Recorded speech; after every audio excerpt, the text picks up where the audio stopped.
So I'm looking at it and I'm like, what the fuck is this? So that was pretty stressful. This video is brought to you by Carcajou Tactical and Grey Fox Strategic. For 10% off your next purchase with Grey Fox Strategic, use code DA10. Hey everybody, it's Josh with Direct Action, and this is our first official video for civilian firearms training. And I assure you, this one will be the most boring video that we make. So because it's so dry, I'm gonna try and gloss over as much as I possibly can, just so that it's not super boring for everyone out there.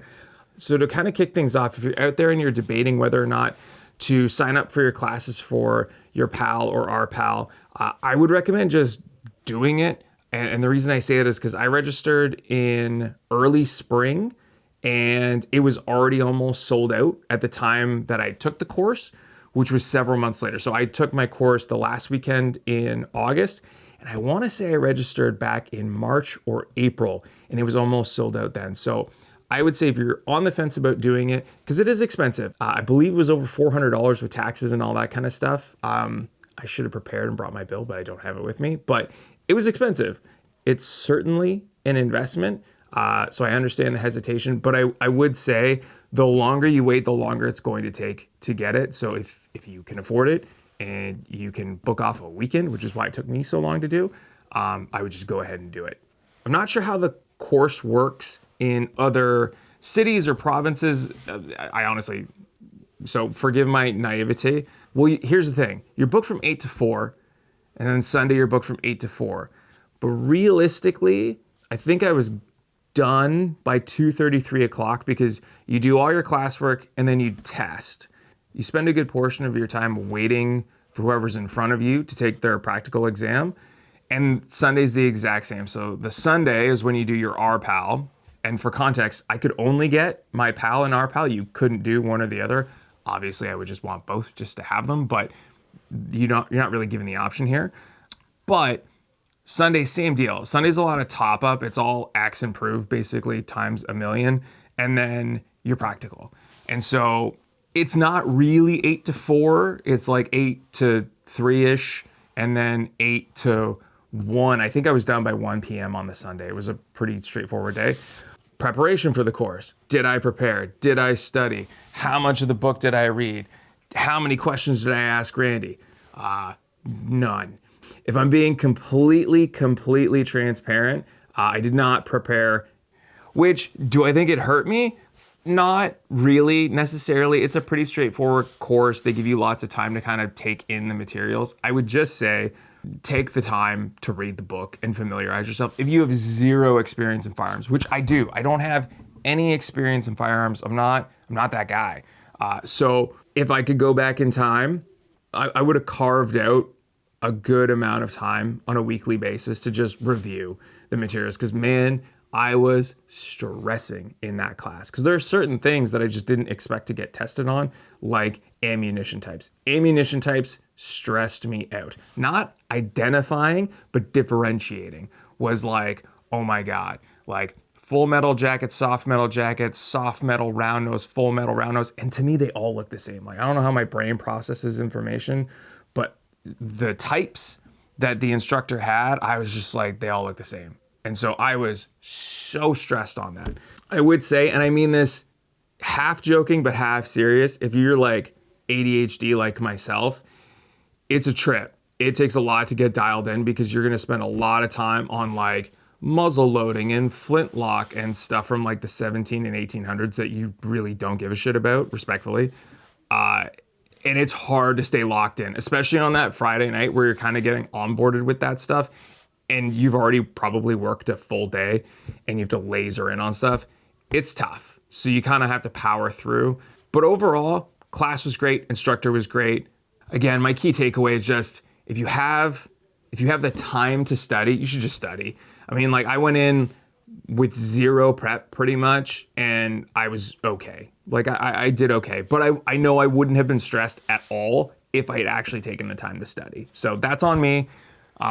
If I were to impart any advice, I would say like, it's not hard. It's not anything you need to be stressed out about, but if you have the opportunity to prepare, it will alleviate any future stress. That's all. It's an expensive course. So if for some reason you're having an off day and you fuck up and you fail the test, it's like, that's a lot of money to waste. So just take that into consideration. But again, like they want you to pass. You know what I mean? Like they want you to pass. The tests are pretty funny. Like the written test is very much like, as long as you memorize Axe and Prove, you could probably make your way through the written test without issue. You know, it's what's the safest answer. But out of nowhere, there's stuff on that test where you're like, the fuck? We didn't talk about this, in my opinion. And that's just me. And again, I'm super ADHD, but there were some questions. So like, here's my point of contention. So there are questions about ballistic distances and like lethality and distances, right?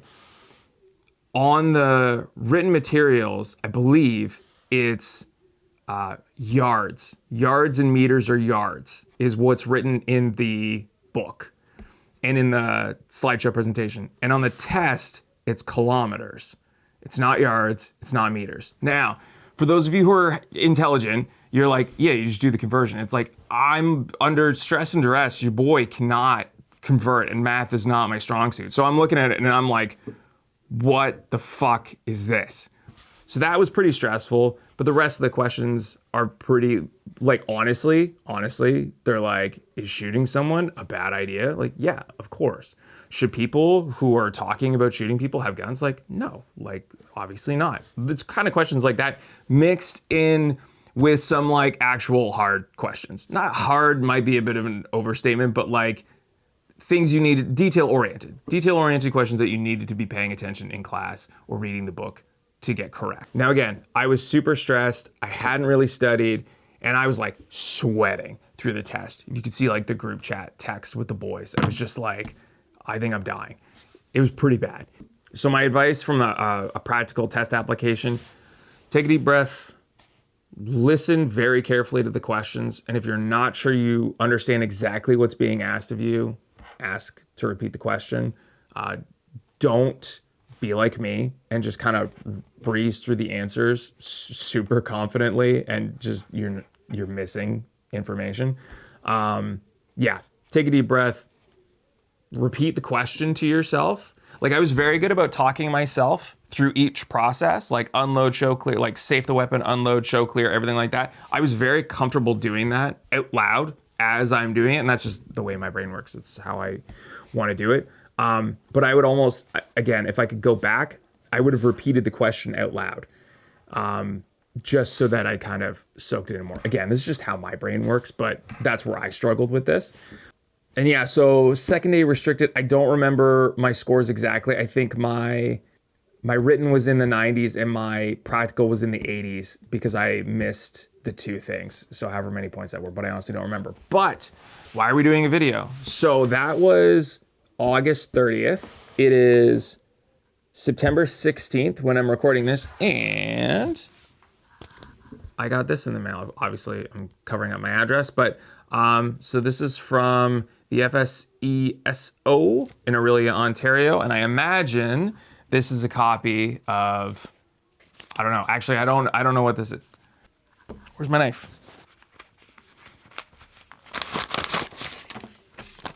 Safety course report, safety course report, safety course report. So this is my restricted firearms and my non-restricted firearms. It's basically saying that I passed everything. So it's copies of my test. Yeah, it's just copies of the test. So it says Chief Firearms Officer, September 9th, 2025, FSESO, Ontario. It's got a cool little stamp on it. Here, I can do, you guys, we'll punch right in. We're shooting in 6K.